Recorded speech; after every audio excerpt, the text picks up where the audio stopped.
I now yield to the gentleman from Indiana, Mr. Burton. Is Mr. Lewis lying? With respect to what, sir? I said, is Mr. Lewis lying when he tells this committee that you put pressure on him along with Mr. Paulson? All I know is that I never said that I would replace the board and management if he invoked the MAC. What did you say? I mean, you know, sometimes there's an implication without a direct order.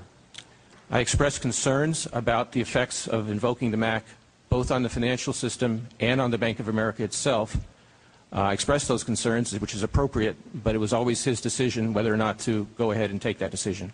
Did Mr. Paulson lie when he told Mr. Cuomo that he was acting under your suggestions or orders to tell them that the board would be fired if they didn't comply?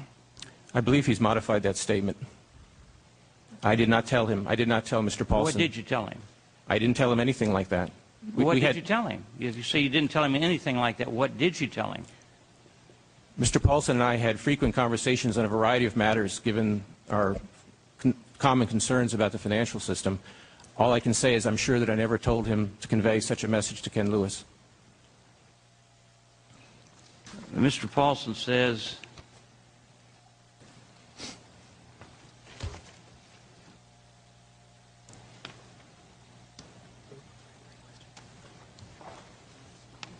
in a letter from New York Attorney General Andrew Cuomo to Congress, Cuomo reports that Paulson told him that Paulson made the threat at the request of Bernanke.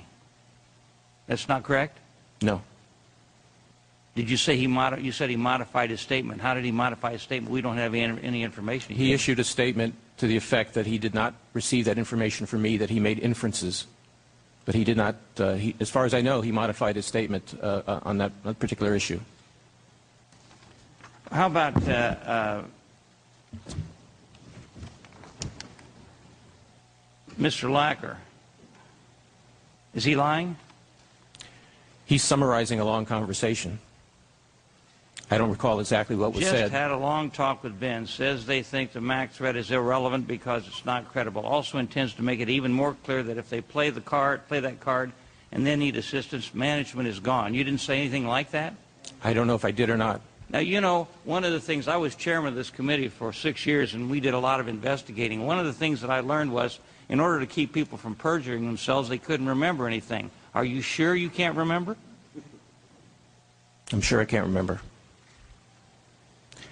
But I think it's important to note that whatever conversation I had with Mr. Lacker, who is a Federal Reserve official, that I did not, in subsequent conversations with Mr. Lewis, did not make that threat. Why did you keep the SEC in the dark? Did not keep the SEC in the dark. We were working carefully and closely with our other regulatory agencies.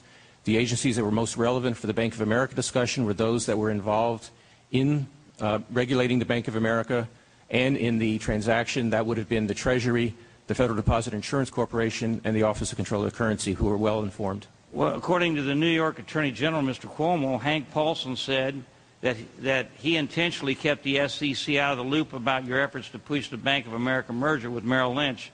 This seems to be backed up by the following exchange between your general counsel, Scott Alvarez, and a New York Fed official.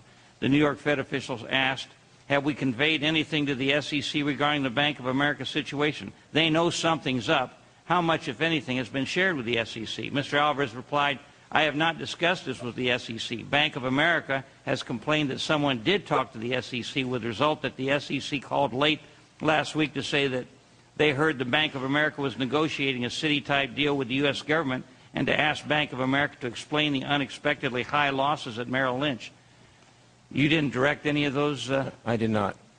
Does this, Mr. Alvarez, work for you? He does. He does? He did this on his own? Again, I would emphasize that the issues at hand did not directly involve the SEC. They involved the OCC. Are you his boss? I'm sorry? Are you his boss? Yes. Mr. Alvarez? I am. Would he do something like this, make this kind of a statement that could cause these kinds of problems without your authority? I didn't have any knowledge of this particular exchange. And again, the rationale for it, as I understand now, having discussed it with him, is that the agencies that were relevant to our transaction were the FDIC, the OCC, and the Treasury. That's the ones that we kept closest in communication. What's that?